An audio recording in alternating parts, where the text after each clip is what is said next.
University of Notre Dame in the United States of America. I wanted to take this opportunity to say hello and to ask Brother Dwayne some questions about reading the Bible.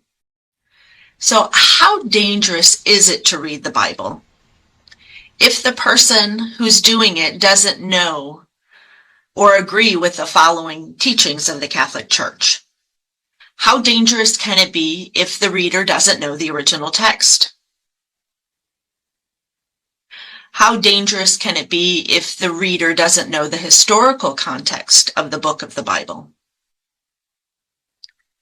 And how dangerous can it be if the reader doesn't know about biblical criticism and the role that it can play in properly interpreting the scriptures?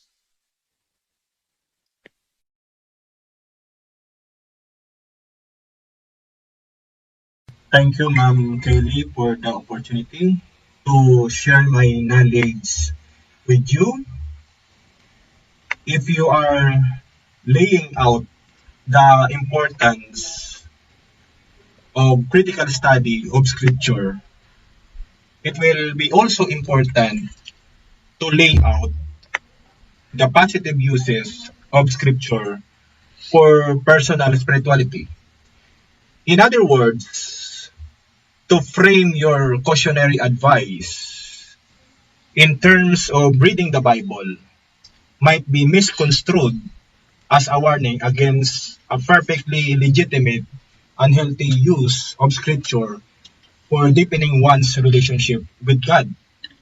If you frame your comments rather in terms of what one needs to offer an informed critical interpretation of the Bible, then yes, it is important to know the original language of the scripture in question, whether that is Hebrew, Aramaic, and Greek.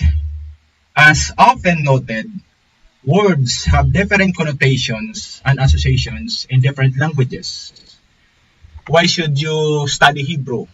Words in Hebrew often have a range of meanings that no single English word can capture. A Hebrew word, like he said, might be translated loving kindness or loyalty, but it has a range of meanings and associations that are known only to people who read Hebrew. Why should you study Greek? John chapter 10 verse 30 has a long history of interpretation and was cited on both sides of Trinitarian and Christological controversies of the 4th to 5th century. The grammatical gender of hen could be interpreted in various ways. In Greek, this is what is written: Ego kai hu pater hen esmen. The question is, what kind of oneness is involved in that declaration? The word one in this verse is interpreted by some people that Jesus is also the Father. The word for one is the neuter hen, not the masculine hais, as the masculine would suggest. Why should you study Aramaic? Half of Daniel and large sections of Ezra are written in Aramaic. Now, why historical context is important? It's important for an informed critical interpretation to know the historical context within which the sacred scriptures first appeared. Ancient authors assume different texts about the world in which we live, and those assumptions and values often appear in what they wrote, but are not the message that they wanted to convey. Now, you mentioned about biblical criticism. Biblical criticism covers a wide variety of approaches and strategies for exploring the sacred scripture. And it is difficult to be an expert in all of them.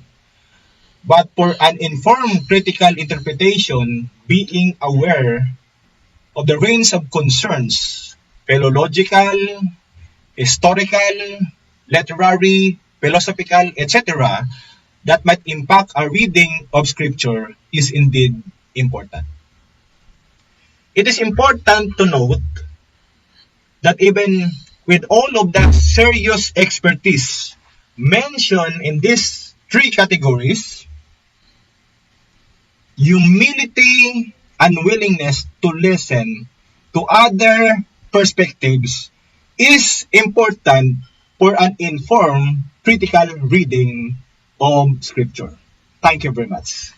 Hi, my name's Kelly Culver, and I'm reaching out from the University of Notre Dame in the United States to invite you to take advantage of the online courses that we offer. At the website, mcgrath.nd.edu, you will be introduced into a world of a variety of different resources for Catholic ministers and educators. We offer conferences, online courses, events, downloadable and printable resources for teaching and ministry, and a variety of different things. Today, because I am the program director for our online courses, I wanted to introduce you and these to you and to welcome you into taking advantage of these. So if you go to the website and you click on our online courses tab, you'll be taken to a variety of courses, and we offer them in both English and Spanish. If you click on the English courses and go to courses and registration and you scroll down, you'll see at the top the list of upcoming courses. We offer a variety of courses on topics from scripture to liturgy to catechesis to doctrine to a variety of different academic topics that you can study in and dive deeper into learning more about. All you need to do to register is to click on the course title or this register button. With a few clicks of your email address, information, and payment, courses are fairly inexpensive at $99 for 6 or 7 weeks worth of content.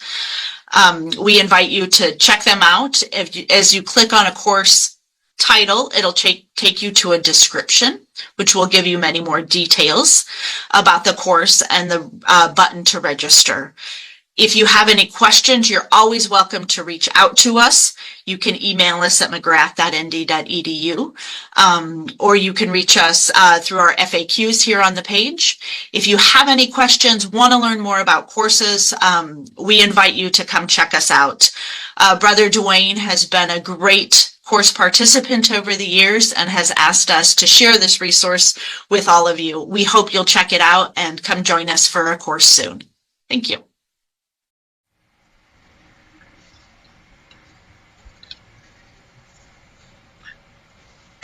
To make his message known is our responsibility.